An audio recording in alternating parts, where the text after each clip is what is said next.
Hola amigos, ¿qué tal? Bueno, los Saboya yo creo que no hay una familia real más escandalosa, más trágica, con más sucesos sobre ellos que de crónica negra y también de crónica rosa. Muchos de estos sucesos además tuvieron lugar en España, o sea que yo creo que son anécdotas que creo que os van a gustar. Y además, bueno, ahora está de plena actualidad por el documental que ha hecho Beatrice Borromeo, la nuera de Carolina de Mónaco, en Netflix, un documental magnífico que os recomiendo. Y bueno, el protagonista del documental es Víctor Manuel. Víctor Manuel es uno de los hijos del rey Humberto de Saboya. Son cuatro hermanos. La mayor es María Pía, el segundo es Víctor Manuel, la tercera es María Gabriela y la pequeña se llama Beatriz y le llamaban Titi todo el mundo. Entonces, el padre de estos cuatro chicos, que era el rey Humberto, fue rey tan solo 33 días, un rey efímero, le llamaban el rey de Mayo. Su padre abdicó en él porque había tenido connivencia con Mussolini, entonces los aliados lo hicieron abdicar. Pero justo en ese lugar, bueno, en ese momento se hizo un referéndum sobre si querían monarquía o república y los italianos, por 2 millones de votos, pues se decantaron masivamente por la república. Entonces, Humberto se tuvo que exiliar a Portugal con su mujer y con sus cuatro hijos.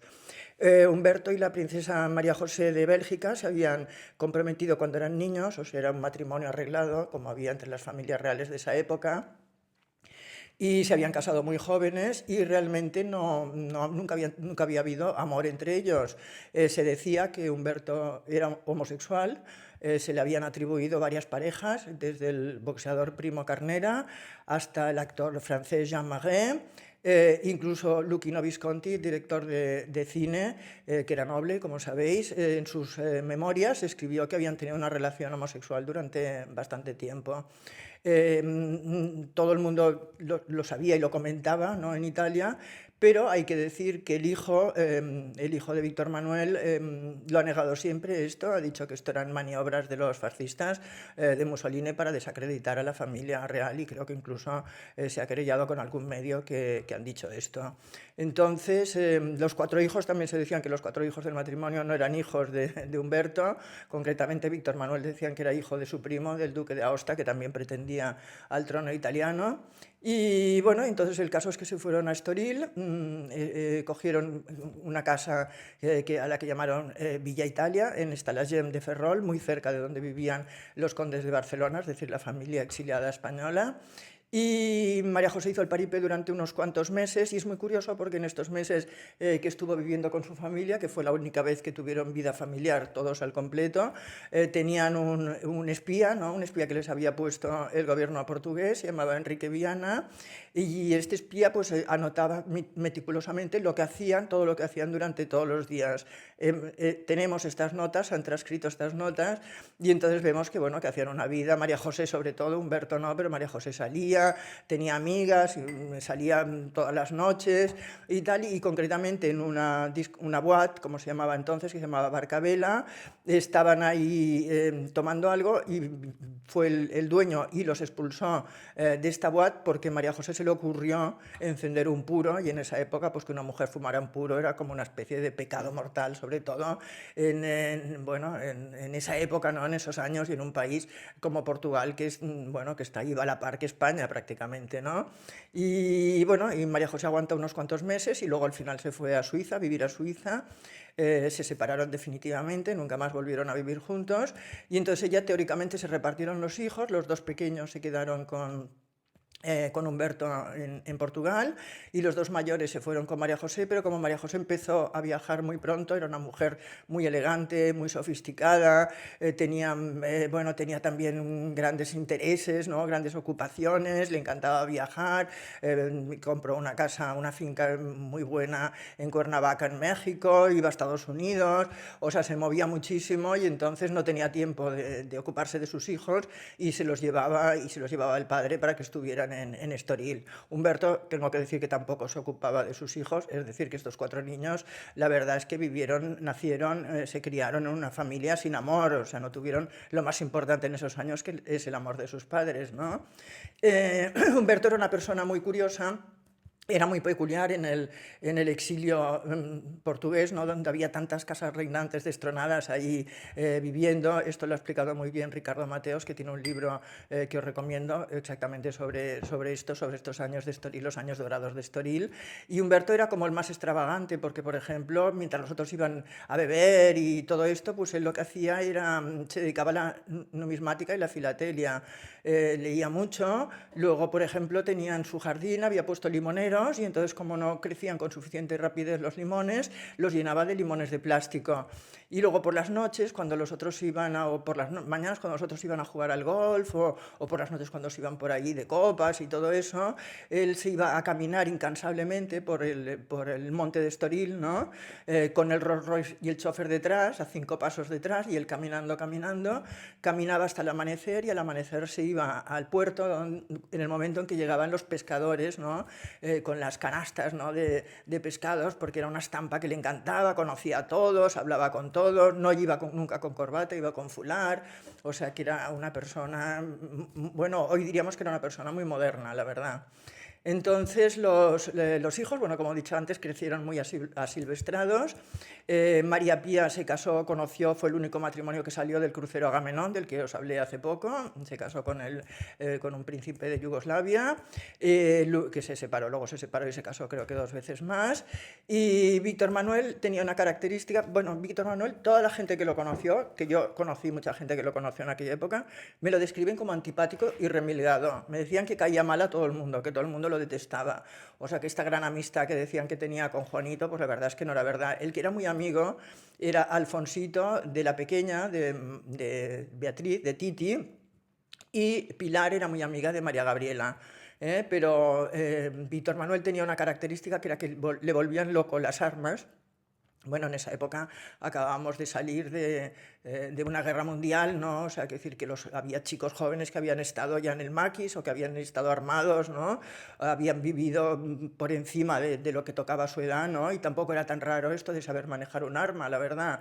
Pero ellos tenían un auténtico arsenal en su casa, se lo dejaban a sus amigos, tiraban tiros jugaban al Guillermo Tell, tiraban tiros por los jardines, tal y cual. Y concretamente el día en que hubo ese desgraciadísimo accidente en el que don Juanito mató, ¿no? a su hermano de forma accidental, pues ese día habían estado juntos tirando tiros por la Rúa de Inglaterra, que era la calle que llevaba de una casa a otra, tirando tiros a las farolas, y esto se consideraba pues una cosa muy divertida y se lo pasaban muy bien.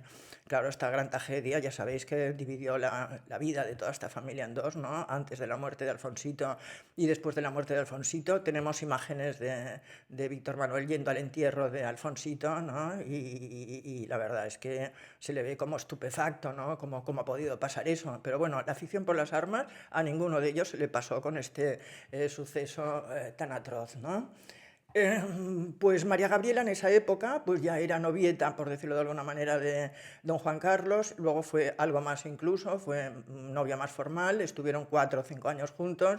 Don Juanito, evidentemente, como ha hecho toda la vida, la simultaneaba con otras chicas. Primero tenía novias pues de Estoril, ¿no? Novias casi infantiles, no niñas, y después pues ya tenía la condesa Olguina de Rovilán, o sea, había una de las hijas del conde de París, bueno, tenía varias novias, pero su novia fija, como si dijéramos, era María Gabriela. María Gabriela, incluso cuando don Juanito estaba en la Academia de Zaragoza o estaba estudiando en Madrid, venía a España porque ella estudiaba en el Liceo Italiano y venía a examinarse en el Liceo Italiano de Madrid. Se veían, y en la Academia de Madrid Juanito tenía una fotografía de ella en la mesita de noche, pero Franco mandó retirarla porque no le gustaba demasiado esta princesa, ¿no? Porque la encontraba muy liberal. El padre decía, ¡ay, este padre que tiene y esta madre!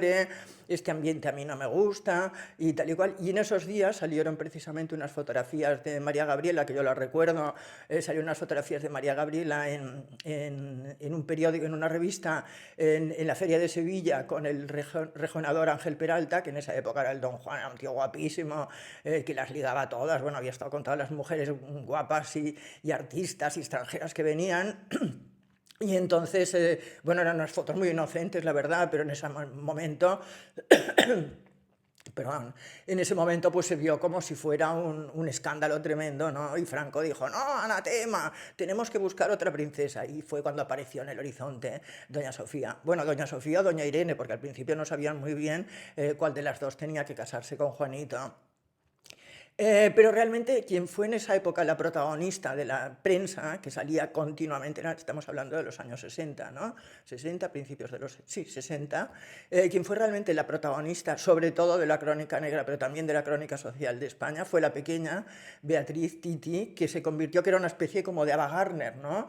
Era una chica muy rebelde, bebía, tomaba drogas, o sea, hacía todo tipo de... tenía todo lo que era transgresor en aquella época lo hacía, bailaba flamenco hasta las tantas, se aficionó a los toreros, a los flamencos, o sea, era como la Ava Gardner de la realeza, ¿no? Y tenía, bueno, era hasta las tantas, estaba todos los días, se enamoraba locamente, además era una mujer como muy apasionada, cogía grandes borracheras, bueno, los periodistas, en esa época además no había la censura que hay ahora respecto a las familias reales, bueno, además esta que ni siquiera era española, ¿no? Y todas sus aventuras se describían, yo me acuerdo muchos artículos del periódico Pueblo en el que salían las aventuras, ¿no? De Titi de Saboya, que era como una especie de protagonista, bueno, de una mujer, y más en aquella España tan pacata, daros cuenta.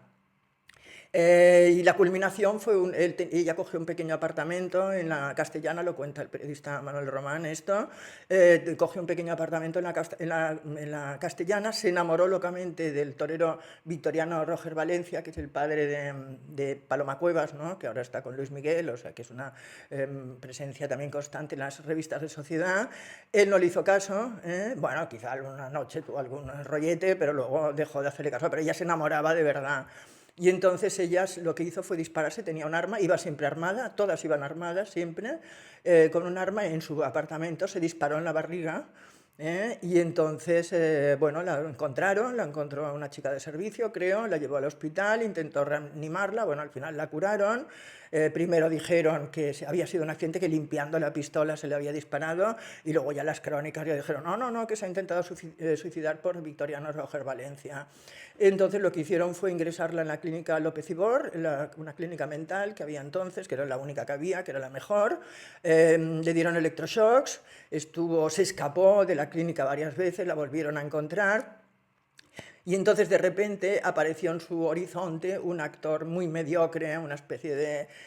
pero muy guapo, que se llamaba Mauricio Arena, italiano.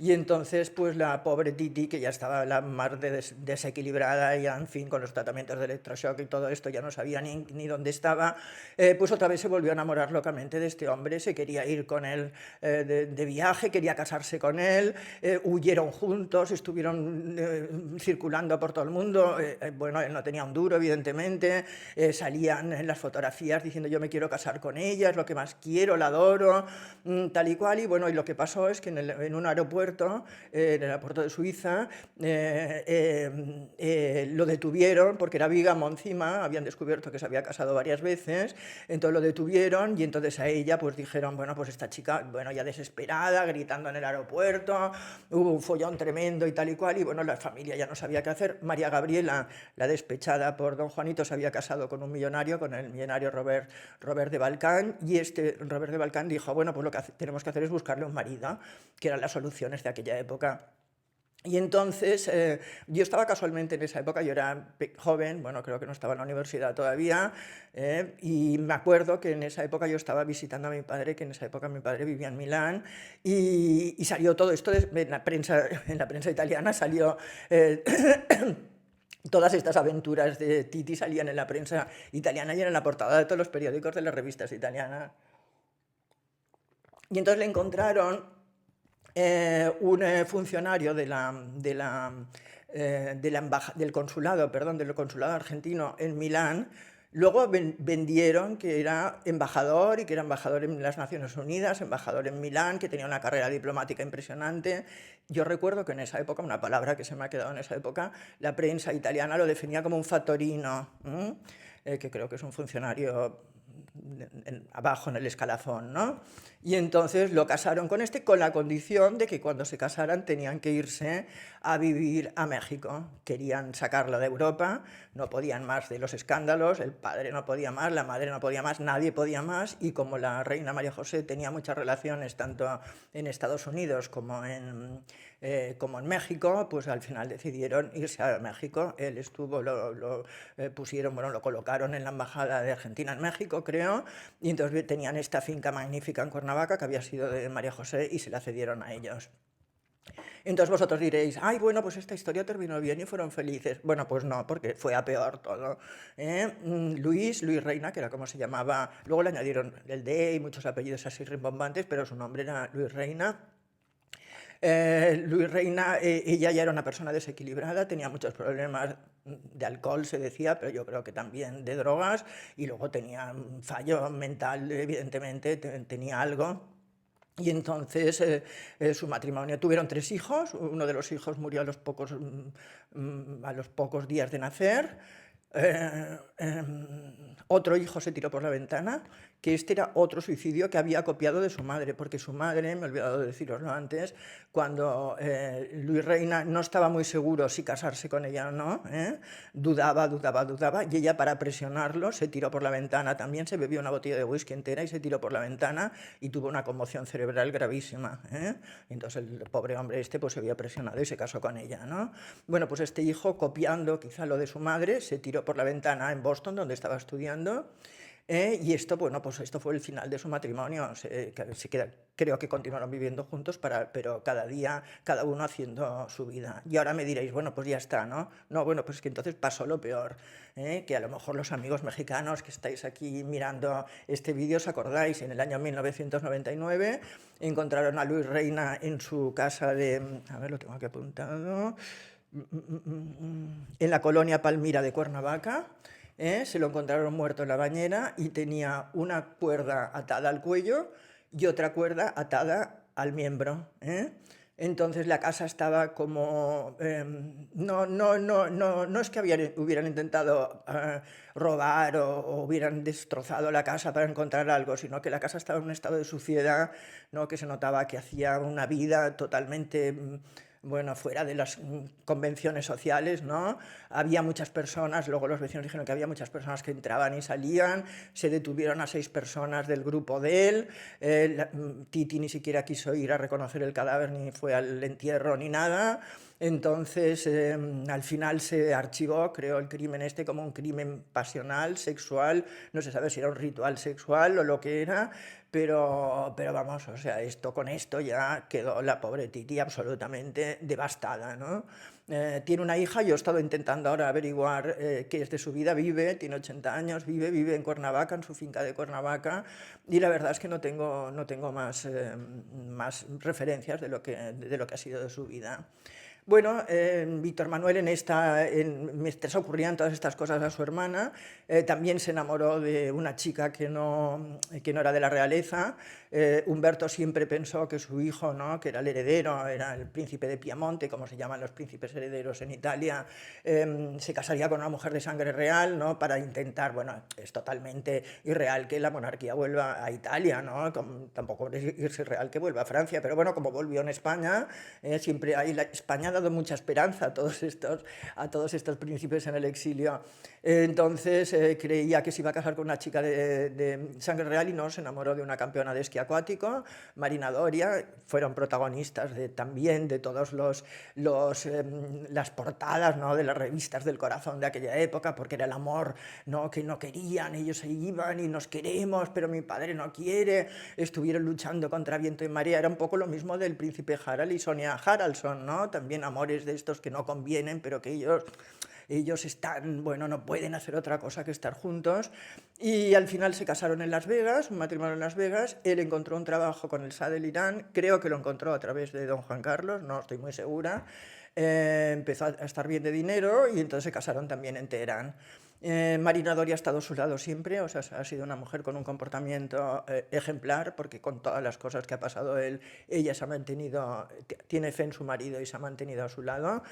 Tuvieron un hijo, que es este chico que ha participado en el Mira quién baila, es un chico que parece que, bueno, que la maldición esta de los Saboya no le ha afectado, porque lo veo hablando, un chico muy normal, sale en el documental de Netflix. Y lo curioso es que el documental acaba con una referencia a don Juan Carlos, ¿no? El documental explica cómo Víctor Manuel, con este amor a las armas que tenía, mató a un chico en un puerto, en el puerto de una isla, ¿no? Que según él le había robado la barca y tal y cual, un chico que no tenía nada que ver con, bueno, que ni siquiera lo conocía, lo mató. Luego también tuvo un follón por proxenetismo y por trata de blancas, también lo detuvieron. O sea, ha tenido varios reveses judiciales. Y entonces el documental de Netflix explica todo esto de forma magistral y termina el documental, el final del documental. A mí mis amigos me decían, míralo hasta el final el documental. Y realmente lo miré hasta el final y me llamó mucho la atención que en los últimos segundos Víctor Manuel le pregunta, ¿no? La periodista, que creo que es ella, Beatriz, le pregunta, bueno, ¿y el rey de España? Que dice, no, no me hables porque no lo entiendo, no ha querido saber nada de nosotros, con lo bien que yo me he portado siempre con él y nos ha dado de lado, y yo estaba el día que mató a su hermano, porque él mató a su hermano, como diciendo, ¿ves? Todo el mundo machaca a mí cosas y él mató a su hermano, y yo estaba delante y le tiró una bala que atravesó el armario y le dio. Y entonces, bueno, esto es una mentira como una casa, claro, la periodista que le preguntaba supongo que no lo sabía, aunque el único sitio donde salió realmente el accidente fue en un periódico italiano, el Settimo Giorno, pero claro, no supo repreguntar porque no sabía la verdad, supongo, del caso. Esto es mentira. Primero, él no estaba, la bala fue limpiamente como se he contado varias veces, fue un tiro limpio aquí en medio, en el entrecejo, no aquí en la frente, no en medio de la frente, no hubo ningún armario por en medio, era una bala, una pistola pequeña de calibre 22, en otro vídeo os he enseñado incluso la bala, y entonces esto es una mentira como una casa. Y esto que dice no entender esta animadversión, a ver, la reina Sofía nunca ha tenido simpatía por la mujer de Víctor Manuel, se resistía mucho a invitarlos, de hecho han sido de los pocos que no han ido a Mallorca, ¿no? A rendirles pleitesía, como si dijéramos. Pero sí es cierto que, bueno, que las grandes ocasiones pues sí que los invitaban, y los invitaron a la boda de Leticia y de Felipe. Y en los pasillos del Palacio Real se enzarzaron en una pelea física Víctor Manuel y su primo el duque de Aosta. Recordad lo que os he dicho antes al principio del vídeo, que probablemente son hermanos.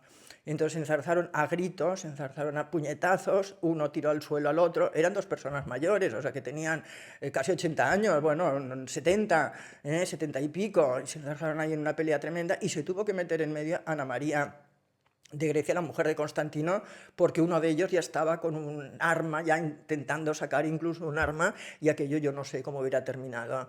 Y lo curioso es que nos hemos enterado de esto por casualidad, nos enteramos porque la condesa Olguina de Rovilán, que ya os acordáis quién es, vino como cronista especial del periódico La República Italiano, y ella lo vio, o se lo contaron esto de primera mano, y fue ella la primera que lo contó, 3 o 4 días después de la boda, lo contó en su periódico, y la verdad es que fue un gran escándalo. Justo cuando estaban en medio de la pelea, fue Juan Carlos y le dijo a Víctor Manuel, esto nunca más, como diciendo, no me vas a volver a ver nunca más en la vida. O sea que realmente yo pienso que ahí se puso como un punto final, ¿no?, a las relaciones de los dos, y yo creo que don Juan Carlos hace muy bien en no ver a este hombre tan violento y que ha tenido bueno, que ha tenido tantísimos problemas judiciales y ha hecho cosas tan terribles como hemos visto. María Gabriela, la gran amiga de don Juan Carlos, la novia de juventud, estaba enamoradísima. A mí toda la gente que los conoció en aquella época me decían, tú no sabes lo enamorada que estaba María Gabriela de don Juan Carlos, es que aquellos ojos azules que tenía, lo miraba y estaba embelesada, le escribía poesías, le escribía cartitas. Bueno, estaba enamoradísima, luego se casó con Roberto Balcani, como os dije, como os he dicho antes, se separaron, pero la amistad de María Gabriela y don Juan Carlos siempre ha continuado, ha continuado. Muchas veces iba en helicóptero don Juan Carlos a verla a ella cuando estaba en Ibiza o estaba en otra isla, se desplazaba con un helicóptero para verla todos los veranos, hablaban de todo, llamaban muchas veces por teléfono. Don Juan Carlos tiene mucha amistad con mujeres, o sea, le gusta mucho hablar con mujeres, y esta es una de sus grandes amigas. Fue amiga, ha sido amiga toda la vida, excepto el tiempo que don Juan Carlos estuvo con Corina, porque una de las condiciones de Corina fue que dejara de ver a todas sus amigas. Y Juan Carlos, por mucho que le dijera que era esta era simplemente amiga, pues Corina no se fiaba y puso cruz y raya a Marta Gaya, a Corina, a Bárbara Rey, a todas, y dijo, no quiero que veas absolutamente a ninguna más. Entonces un día casualmente no se puso don Juan Carlos cuando llamaba a María Gabriela, pues ya no se ponía, no hablaba con ella, y un día casualmente estaban en Suiza y se la encontraron. Y en ese momento estaban en un bar de un hotel de Suiza y en ese momento Corina se había levantado y se había ido a la barra. Y entonces se acercó María Gabriela a don Juan Carlos y le dijo, óyeme, Juanito, ¿cómo es posible que vayas con esta mujer tan desacreditada? Con lo que tú has sido, tú te estás desacreditando por su culpa en toda Europa. Tú no te das cuenta el daño que te hace ir con esta mujer. ¿Qué te ha pasado? ¿Has perdido la cabeza? ¿Qué te pasa? Primero, don Juan Carlos se quedó así como asustado, luego empezó a mover la cabeza así, y en ese momento llegó Corina, no oyó toda la conversación, pero sí oyó las últimas frases. Entonces eso naturalmente hizo que todavía le dijera, le cogiera un odio tremendo, hizo que todavía le dijera más a don Juan Carlos que no se reuniera con Gabriela, María Gabriela en ningún sitio, que no quería saber nada más de ella. Lo curioso es que cuando se separaron Corina y don Juan Carlos en tan malos términos, como sabemos todos, María Gabriela como si no hubiera pasado nada, exactamente, lo llamó por teléfono, hola Juanito, ¿cómo estás? Ah, muy bien, ella, le llaman ella, sus amigos, ah, muy bien, ¿y tú cómo estás? Ah, pues muy bien, estupendo, y continuaron hablando como si no hubiera pasado nada. Bueno, espero que os haya gustado esta visión sobre la vida de los Saboya. Me he dejado muchas cosas porque tienen una vida excepcional, pero tampoco quería liaros con muchos nombres y muchas historias. Otro día ya contaré más. Bueno, un beso para todos.